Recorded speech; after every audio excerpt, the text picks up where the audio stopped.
কোথায়? চাকরি চুরি, সন্দেশখালী, পুকুর চুরি, বালু চুরি করে যায়। এটা হচ্ছে দিদির উন্নয়ন।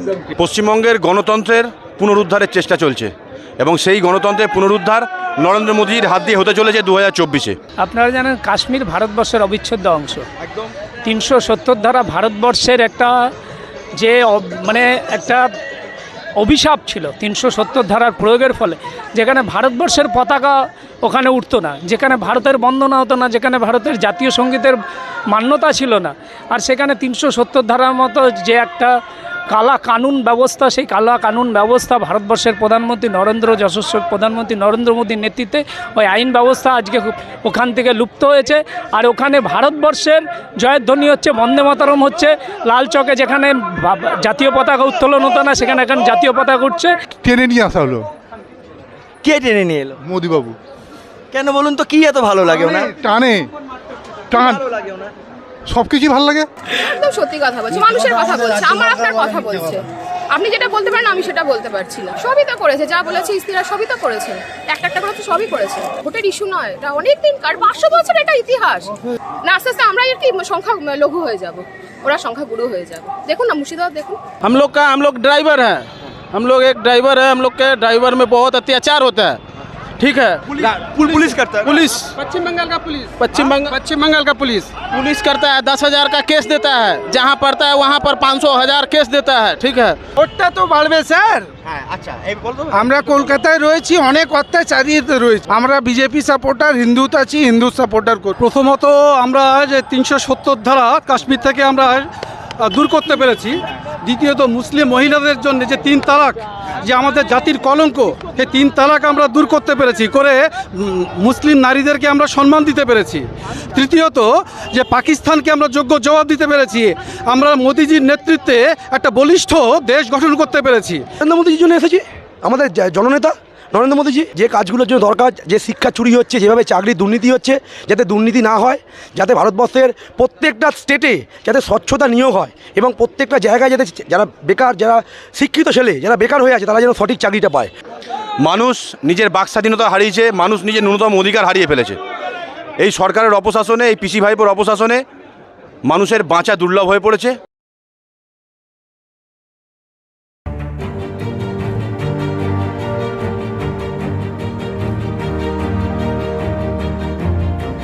দাদা আপনার নাম? সুভাষ সরকার। কোথেকে আসছেন দাদা? আমি থাকি হালিশহর। আজকের এই জনসভায় আসার কারণ কি? আজকের জনসভায় আসার কারণ হচ্ছে নরেন্দ্র মোদী ভারতবর্ষের প্রধানমন্ত্রী, যশস্বী প্রধানমন্ত্রী কলকাতার বুকে, এই মহানগরের বুকে একটা বিরাট র্যালি এবং জনসমাগম। আজকে মানুষ এই ঐতিহাসিক সন্ধিক্ষণে আর সাক্ষী থাকবে। আর এই সাক্ষী থাকার জন্য আমারও উপস্থিত থাকা একটা বিশেষ মনে করেছি। ভারতবর্ষের প্রধানমন্ত্রী নরেন্দ্র মোদী যেভাবে সারা ভারত জুড়ে, সারা দেশ জুড়ে যেভাবে দেশের উন্নতির জন্য সারা পৃথিবীর কাছে একটা সাক্ষী হয়ে রয়েছে, আর এইখানে একটা মহানগরে একটা বিরাট র্যালি, আর সেই সাক্ষী আমিও সেখানে উপস্থিত থাকতে পেরে খুব আনন্দ পাবো। আপনার ওখানে তো বিখ্যাত নেতা মুকুল রায়, কোন দলে আছেন এখন? বিখ্যাত নেতা মুকুল রায় এখন কোথায় আছেন আমি বলতে পারবো না। উনি এখন শেষ অবধি কিন্তু বিজেপিতেই ছিলেন, দল ছেড়েছেন বলে খবর পাইনি। দল ছেড়েছেন বলে খবর পাননি না? আপনি পেয়েছেন? না, উনি কোন দলে আছে উনিই বলতে পারবেন। আচ্ছা, মূল কোন ইস্যুর জন্য মোদীকে আবার প্রধানমন্ত্রী দেখতে চাইছেন? দেখুন, রাম মন্দির না, সারা ভারতবর্ষ জুড়ে আপনারা জানেন কাশ্মীর ভারতবর্ষের অবিচ্ছেদ্য অংশ। 370 ধারা ভারতবর্ষের একটা যে মানে একটা অভিশাপ ছিল 370 ধারার প্রয়োগের ফলে, যেখানে ভারতবর্ষের পতাকা ওখানে উঠতো না, যেখানে ভারতের বন্দনা হতো না, যেখানে ভারতের জাতীয় সঙ্গীতের মান্যতা ছিল না। আর সেখানে 370 ধারার মতো যে একটা কালা কানুন ব্যবস্থা, সেই কালা কানুন ব্যবস্থা ভারতবর্ষের প্রধানমন্ত্রী নরেন্দ্র মোদীর নেতৃত্বে ওই আইন ব্যবস্থা আজকে ওখান থেকে লুপ্ত হয়েছে। আর ওখানে ভারতবর্ষের জয়ধ্বনি হচ্ছে, বন্দে মাতরম হচ্ছে। লাল চকে যেখানে জাতীয় পতাকা উত্তোলন হতো না, সেখানে এখন জাতীয় পতাকা উঠছে। আর এই স্বাভিমান জাগিয়েছে ভারতবর্ষের, স্বাভিমান এবং স্বাবলম্বী ভারতবর্ষ। দেখুন, ভারত অখণ্ড ছিল। আপনি জানেন 1947 সালের 14ই আগস্ট পাকিস্তান বলে কোনো নাম ছিল না। ভারত অখণ্ড ছিল, আবার ভারত অখণ্ড হবে। আর এই সংকল্প নিয়েই ভারত এগোচ্ছে, দেশ এগোচ্ছে।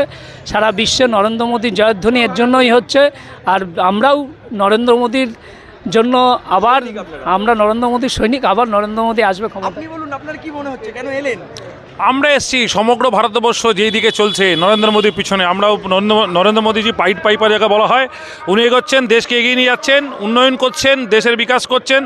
আর আবার বিশ্বগুরু, ভারতকে আবার বিশ্বগুরু বানিয়ে বিশ্বগুরু স্থানে স্থাপিত করার জন্য যে প্রয়াস, যে অবিরল প্রয়াস, তার মধ্যে আমরা সবাই সৈনিকরা এখানে এসেছি। দাদা আপনি কেন এলেন? नरेंद्र मोदी जी जन्म আচ্ছা কি চাইছেন আপনি? कि सुशासन जैसे देश को आगे बढ़ा रहा है, वो बस वैसा और चलता रहे। हम लोग मोदी जी के सपोर्ट में हैं, मोदी जी के साथ रहेंगे। কোত্থেকে এলেন দাদা? আমরা আসছি হালিশহর থেকে। কেন এলেন এত দূর থেকে? আর ট্রেনে নিয়ে আসা হলো কে টেনে নিয়ে এলো? মোদিবাবু। কেন বলুন তো, কি এত ভালো লাগে ওনার? টানে টান ভালো লাগে ওনার? সব কিছুই ভালো লাগে। আচ্ছা গত 10 বছর তুমি প্রধানমন্ত্রী, কোন কাজটা আপনার সবচেয়ে ভালো লেগেছে? প্রত্যেক একদিন বলতে পারবো, কারণ সবকটাই একদম ট্রফি আছে। আচ্ছা মানে আপনি কি মোদির আবেগে প্রচন্ড আপ্লুত হয়ে আছেন? না আমি মানে কি তখন শিখদের আমল থেকে আমি আছি। আচ্ছা তখন মোদিবাবু তখন প্রধানমন্ত্রী ছিলেন না। মানে আপনি হার্ডকোর বিজেপি সাপোর্টার? হ্যাঁ প্রথম আর থেকে? প্রথম থেকে ছিলেন জনসংঘ। আচ্ছা আমার শ্যামাপ্রসাদ মুখার্জি হচ্ছেন আমার আইডল। আচ্ছা কেমন লাগছে বলুন তো এখন, এই যে এত মানুষ আসছে, কি মনে হচ্ছে কটা পাবেন? মনে তো ইচ্ছা তো হয় সবকটাই পেয়ে যাই, কিন্তু কটা হবে সত্যি সত্যি মনে হচ্ছে? কোথাকার? পশ্চিমবঙ্গে না ভারতে? পশ্চিমবঙ্গে। পশ্চিমবঙ্গে আমি ওই 35 আপ। কেন ভালো লাগে মোদি? সত্যি কথা বলছে, একদম সত্যি কথা। আর মানুষের ভালো চায়, আবার কি সত্যি কথা বলছে। খারাপ কে চাই বলুন তো, মিথ্যে কথা কে বলে? কেউ মিথ্যা কথা বলে, আপনি বলেন না, আমিও বলি না, একদম সত্যি কথা বলছে, মানুষের কথা বলছে, আমার আপনার কথা বলছে। আপনি যেটা বলতে পারেন আমি সেটা বলতে পারছি না। আচ্ছা এই যে গত 10 বছর মোদিজি প্রধানমন্ত্রী, কোন কাজগুলো আপনাকে সবচেয়ে আনন্দ দিয়েছে? সবই তো করেছে, যা বলেছে স্ত্রীরা সবই তো করেছে, একটা একটা করে তো সবই করেছে। করেছেন কি না? হ্যাঁ ওই 370 তুলে দেওয়া, 3 তালাক। পরে আবার করবেন, পরে যদি হয় আবার করবেন, যা যা আছে সব করবে, দেওয়ানি বিধিটা তুলবে। আচ্ছা মানে আপনি অভিন্ন দেওয়ানি বিধি চাইছেন, Yes, yes. কিন্তু সবই তো। এটা নিয়ে তো দেশে একটা খুব দাঙ্গার পরিস্থিতি হবে অনেকে বলছে। কিছু দাঙ্গার পরিস্থিতি হবে না, আসামে গিয়ে দেখুন সবাই শান্তিতে আছে, সবই হচ্ছে। এই যে বলছে মুসলমানদের ইয়ে করতে, সবই হচ্ছে। কোনো দাঙ্গার পরিস্থিতি নেই ওখানে তো বিজেপি সরকার মনে করে নরেন্দ্র মোদী জাতীয়তাবাদের প্রতীক, জাতীয় নায়ক। একদম একদম একদম। যদি এখানে তো দাঙ্গা হচ্ছে, তো এখানে না কিছু হয়েই দাঙ্গা হচ্ছে। তা উনি আসলে দাঙ্গা হবে না, মানে হবে না, মানে মানে উনি আসলে দাঙ্গা হবে সেটা কোনো আচ্ছা আপনি একটা কথা বলুন, এই যে এই আমাদের দেশে রাম মন্দির তৈরি হলো, এটা কি আপনাকে খুব আনন্দ দিয়েছে? নিশ্চয়ই নিশ্চয়ই। এটা কি আপনার কাছে ভোটের ইস্যু? না ভোটের ইস্যু নয়, এটা অনেকদিন কার 500 বছর এটা ইতিহাস। যারা ইতিহাস পড়ে তারা জানে, আমি আপনি না। এর যদি ইতিহাস পড়ে তাহলে 500 বছর জানবে, কিন্তু এরা তো পড়েনি। সেটা বড় হলে পড়বে, যে এখনই রাম মন্দির হলো, কিন্তু এখন তো নয়। সেটা তো আপনার আমার ইস্যু নয়, সেটা তো 500 বছরের ইস্যু। তাহলে তো মুঘলদের টেনে আনতে হয়। এই ওবিসি থ্রু দিয়ে মুসলিম রিজার্ভেশন এটা নিয়ে এটা বাতিল করে দিল কোর্ট 2010 সালের পর থেকে সমস্ত প্যানেলগুলো। সেটা কি বলবো, মানে এইটা কি যেটা উনি জিজ্ঞেস করলেন, এটা কি এক ধরনের ঘুরিয়ে সংখ্যালঘু তোষণ বলে মনে করছেন? হতে পারে। আমার কাছে একটা পোস্ট এসেছে যে এটা শুধু মুসলিমদের জন্য, হিন্দুরা কোনো অ্যাপ্লিকেবল নয়। এটা কোনো কথা হলো না? আস্তে আস্তে আমরা আর কি সংখ্যা লঘু হয়ে যাব, ওরা সংখ্যা গুরু হয়ে যাবে। দেখুন না মুর্শিদাবাদ দেখুন, 33% ওখানে। তাহলে কেন এলে এই সময়? আমরা এসেছিলাম দাদু, আমাদের দেশে প্রধানমন্ত্রী এসছে আজকে, ঠিক আছে? এই জন্য আমরা সবাই ভাই মিলে আমরা প্রধানমন্ত্রীকে দেখতে এসেছি আজকে, ঠিক আছে? অনেক দেখার জন্য এলে? না না, দেখার জন্য কেন? আমরা দেখার জন্য না, আমরা বিজেপি সাপোর্টার। কেন কেন কেন মানে এইখানে সাপোর্টার হয়েছো নিশ্চয়ই, কোনো দেখে কিছু হয়েছো? আমাদের দেখুন, हम लोग ड्राइवर हैं, हम लोग एक ड्राइवर है, हम लोग के ड्राइवर में बहुत अत्याचार होता है, ठीक है? पुलिस करता है? पुलिस पश्चिम बंगाल का पुलिस, पश्चिम बंगाल का पुलिस करता है, 10,000 का केस देता है, जहाँ पड़ता है वहाँ पर 500,000 केस देता है, ठीक है? तो ये सब अत्याचार के लिए हम लोग अभी बीजेपी चाहिए यहाँ पर।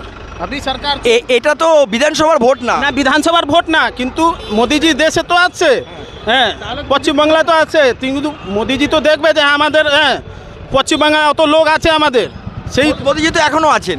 মোদিজি আছে তো, সে পশ্চিমবাংলায় তো নেই ক্ষমতায়, এই ভোটে তো পশ্চিমবঙ্গে ক্ষমতায় আসবে না। কি এই ভোটে আসবে কোনো ঠিক নেই। ভোটটা তো বাড়বে স্যার। হ্যাঁ আচ্ছা এই বলতো আমরা কলকাতায় রয়েছি, অনেক অত্যাচারিত রয়েছি। মানে মানে এই শাসনের অবসান চাই। একদম খুব খারাপ। আমরা বিজেপি সাপোর্টার, হিন্দুত্ব আছি, হিন্দু সাপোর্টার করব। আচ্ছা একটা কথা বলুন তো, গত 10 বছর তো নরেন্দ্র মোদী ক্ষমতায়, কোন কোন বিষয়গুলো আপনি এবার মানুষের সাথে তুলে ধরবেন যাতে আরেকবার উনি ক্ষমতায় আসেন? প্রথমত আমরা যে 370 ধারা কাশ্মীর থেকে আমরা দূর করতে পেরেছি। দ্বিতীয়ত মুসলিম মহিলাদের জন্য যে 3 তালাক, যে আমাদের জাতির কলঙ্ক, সেই 3 তালাক আমরা দূর করতে পেরেছি, করে মুসলিম নারীদেরকে আমরা সম্মান দিতে পেরেছি। তৃতীয়ত যে পাকিস্তানকে আমরা যোগ্য জবাব দিতে পেরেছি। আমরা মোদিজির নেতৃত্বে একটা বলিষ্ঠ দেশ গঠন করতে পেরেছি। এই সমস্ত কারণের জন্য আমরা মোদিকে এবছর 400-র বেশি ভোট আসন দিয়ে আমরা পুনরায় 15 বছরের জন্য প্রতিষ্ঠা করব। এবং আমরা বর্তমানে মাননীয় মুখ্যমন্ত্রী মমতা বন্দ্যোপাধ্যায়কে দেখিয়ে দিতে চাইছি যে এখান থেকে 35টা বেশি সিট নিয়ে তাদের 26 সালের ভোটটাকে যাতে আমরা 24শে ডিসেম্বরে করতে পারি, তার জন্য ব্যাপক হারে আমরা ওয়েস্ট বেঙ্গল থেকে, উত্তর কলকাতা থেকে, দমদম থেকে ভোট দিয়ে তাকে আমাদের বিজেপি প্রার্থীকে বিপুল ভোটে আমরা জয়যুক্ত করার জন্য এখানে সমবেত হয়েছি। আপনার মনে হচ্ছে তার মানে এই ভোটে যদি বিজেপি বেশি আসন পায় তাহলে 26-এর ভোটটা ত্বরান্বিত হয়ে 24-এ চলে আসবে? চলে আসবে না, আসবেই। কারণ যেই মুহূর্তে তৃণমূলে তাদের পায়ের নিচ থেকে মাটি সরে যেতে দেখবে, তখন তৃণমূলের মধ্যে যে সকল ভালো মানুষ আছে তারাও ধীরে ধীরে বিজেপির দিকে চলে আসবে। এবং যে সমস্ত তৃণমূলের বিধায়করা প্রতিবাদ করতে পারছে না দলে থেকে, তারা ধীরে ধীরে বিজেপির মুখী হয়ে যাবে এবং তাদেরকে আমরা পদত্যাগ করিয়ে আবার অকাল ভোটের দিকে চলে যাব এবং ভোট করিয়ে আমরা নিরঙ্কুশ সংখ্যাগরিষ্ঠতা নিয়ে আমরা রাজ্যের মসনদে। অনেকেই যোগাযোগ রাখছে নাকি এমএলএদের মধ্যে? ওটা উপরতলায়, আমরা নিচের তলার লোক তো এটা আমরা বলতে পারবো না। উপরতলা থেকে যে খবর আসছে তাতে লাইন দিয়ে সব পড়ে আছে। কেন এলেন আজকে সবাই? নরেন্দ্র মোদীজির জন্য এসেছি, আমাদের জননেতা নরেন্দ্র মোদীজি। আচ্ছা গত 10 বছরে তো মোদীজি প্রধানমন্ত্রী, আপনি কোন কাজগুলো সামনে নিয়ে এবার মানুষের কাছে ভোট চাইছেন? দেখুন, প্রথম আমাদের যে কাজগুলোর জন্য দরকার, যে শিক্ষা চুরি হচ্ছে, যেভাবে চাকরির দুর্নীতি হচ্ছে, যাতে দুর্নীতি না হয়, যাতে ভারতবর্ষের প্রত্যেকটা স্টেটে যাতে স্বচ্ছতা নিয়োগ হয় এবং প্রত্যেকটা জায়গায় যাতে যারা বেকার, যারা শিক্ষিত ছেলে যারা বেকার হয়ে আছে তারা যেন সঠিক চাকরিটা পায়, তার জন্য প্রথম লক্ষ্য। দ্বিতীয়, এই বাড়ি আবাস যোজনার যে বাড়ি গরিব মানুষের জন্য প্রধানমন্ত্রী অ্যালটেড করেছেন, যে বাড়ি বাংলার বাড়ি হিসেবে চলছে, যাতে সেই বাড়ি প্রকৃত গরিব মানুষেরা পায়, তার জন্য লড়বো। উজালার গ্যাস, যে গ্যাসের জন্য আজকে ভর্তুকির জন্য লোকে বলছে যে গ্যাসের ভর্তুকি উঠে গেছে, গ্যাসের দাম বেড়ে গেছে, সেই গ্যাস যে উজালায় গরিব মানুষের, অন্তর্দয় মানুষের, দীনদয়াল উপাধ্যায় বলে গেলেন, সেই মানুষদের জন্য যে দেওয়ার প্রকল্প যেটা আমরা দিতে পারছি না, তার জন্য লড়বো। এবং প্রত্যেকটা, যেমন পশ্চিমবঙ্গের যে আমাদের ইন্ডাস্ট্রি, যে ইন্ডাস্ট্রি বিলুপ্ত হয়ে গেছে, আপনি গুজরাট দেখুন, আপনি ইউপি দেখুন, প্রত্যেকটা জায়গায় ইন্ডাস্ট্রি তৈরি হয়েছে, যেখানে আমাদের এখানে যে জমি অধিগ্রহণের যে আইন, সেই আইনের দুর্নীতি তৈরি করেছে, তার ফলে আমাদের কোনো ইন্ডাস্ট্রি পশ্চিমবাংলায় ঢুকছে না। সেই ইন্ডাস্ট্রির জন্যই আমরা লড়বো, ভারতবর্ষে পশ্চিমবাংলার জন্য আমরা লড়বো। ভারত মাতা কি। আপনি কি চাইছেন? আমরাও তাই, আমি একই সহযোদ্ধা মনে। এই আমরাও চাই এই যেগুলো আবাস যোজনাগুলো, এই প্রধানমন্ত্রী আবাস যোজনা সব পশ্চিমবঙ্গ সরকারের নামে চালাচ্ছে, উজ্জ্বলা গ্যাস তুলে দিয়েছে, এটা বলে একটা মিথ্যে। আচ্ছা রাম মন্দির কি আপনার কাছে একটা ইস্যু? না দেখুন, রাম মন্দির এটা সম্পূর্ণ ধর্মীয় ব্যাপার, আমরা এটা পুনরুদ্ধার করেছি। এটার সঙ্গে তো সুপ্রিম কোর্টের রায়। হ্যাঁ, সুপ্রিম কোর্টের রায়, এটার সঙ্গে রাজনীতির কোনো সম্পর্ক নেই। এটা সনাতন ধর্মের একটা অপেক্ষা। আপনি বলুন, আপনি কি চাইছেন মোদিজির কাছ থেকে? পশ্চিমবঙ্গের গণতন্ত্রের পুনরুদ্ধারের চেষ্টা চলছে এবং সেই গণতন্ত্রের পুনরুদ্ধার নরেন্দ্র মোদীর হাত দিয়ে হতে চলেছে 2024-এ। মানুষ নিজের বাক স্বাধীনতা হারিয়েছে, মানুষ নিজের ন্যূনতম অধিকার হারিয়ে ফেলেছে। এই সরকারের অপশাসনে, এই পিসি ভাইপোর অপশাসনে মানুষের বাঁচা দুর্লভ হয়ে পড়েছে, তাই মানুষ চাইছে মোদীজির সুশাসন। আচ্ছা এটা তো লোকসভার ভোট, বিধানসভার নয়, তা এই ভোটে মোদিজি জিতলেই কি এখানে কোনো পরিবর্তন হবে? আগেও তো উনিই তো প্রধানমন্ত্রী আছেন। মানুষ একটাই ভরসায় আছে, একমাত্র এই লোকসভা ভোটেই মানুষ স্বতন্ত্রভাবে স্ব ইচ্ছায় ভোটটা অন্তত দিতে পারে। কারণ পৌরসভা ভোট বলুন, বিধানসভা ভোট বলুন, পঞ্চায়েত ভোট বলুন, এটা হচ্ছে ভোট লুটের সরকার। এখানে মানুষ নিজের ন্যূনতম অধিকার, যে ভোটদাতা, সেই ভোটদাতারা নিজের ভোট কেন্দ্রে পৌঁছতে পারে না। এরা এতটাই অপশাসনে ভরে গেছে। মানে কেন্দ্রীয় বাহিনীর সাহায্যেই বোধহয় এবার ভোট দিতে পারবে বলছেন? সাধারণ মানুষের একমাত্র ভরসা হচ্ছে এই কেন্দ্রীয় বাহিনী। সেই কেন্দ্রীয় বাহিনীর উপর ভরসা করেই মানুষ সকাল সকাল ভোট দিতে বেরোবে এবং নিজেদের অধিকার নিজেরা প্রয়োগ করবে। এবং 2024-এ নরেন্দ্র মোদীর যে 400 পারের সংকল্প, সেটা পশ্চিমবঙ্গের হাত ধরে হবে। এটা দফার তো ভোট হয়ে গেছে, শেষ দফার ভোট বাকি আছে। কি মনে হচ্ছে, কেমন হলো ভোট পশ্চিমবঙ্গে? পশ্চিমবঙ্গের ভোট খুব ভালো হয়েছে এবং আশা করব নরেন্দ্র মোদী যে টার্গেট আমরা 30টার ওপর আসন পেয়ে বেঙ্গল থেকে মোদিজিকে 400 আসনের যে লক্ষ্য, সেই লক্ষ্যে আমরা পৌঁছে দিতে পারবো। আচ্ছা, কেন এলেন এই সবাই? আমি এসেছি জাস্ট মোদি আসবে বলে আমি একটু দেখতে এসেছি। আপনি মোদির টানটা কেন এত ফিল করলেন? আমি মোদির ফ্যান অ্যাকচুয়ালি। কি দেখে ফ্যান হলেন বলুন তো, কোন কাজ সবচেয়ে পছন্দ? ফ্যানটা এই জন্য যে উনি অনেক ডেভেলপ করেছেন, ইন্ডিয়াকে অনেক এগিয়ে নিয়ে গেছে, ইন্ডিয়ার 3rd লার্জেস্ট ইকোনমি হতে চলেছে। রাম মন্দির যে হলো, আপনি কি এটা কি আপনার কাছে কোনো ইস্যু ভোট দেওয়ার সময় ভাববেন? না, অতটা ভাববো না, রাম মন্দিরের জন্য অতটা ভাববো না, লেকিন মেনলি ভাববো এই যে ডেভেলপমেন্টটা যে হচ্ছে উনি কিন্তু হিন্দু ভাবাবেগে তো একটা খুব ভালো আলোড়ন তৈরি হয়েছে। হ্যাঁ, নিশ্চয়ই নিশ্চয়ই, আমি একটা হিন্দু, আমি প্রাউড হিন্দু। হ্যাঁ হ্যাঁ। আচ্ছা, আপনার যদি আপনাকে বলি মোদির সবচেয়ে ভালো কাজ লাস্ট 10 বছর 1, 2, 3 করতে, কোন 3টে কাজ বলবেন?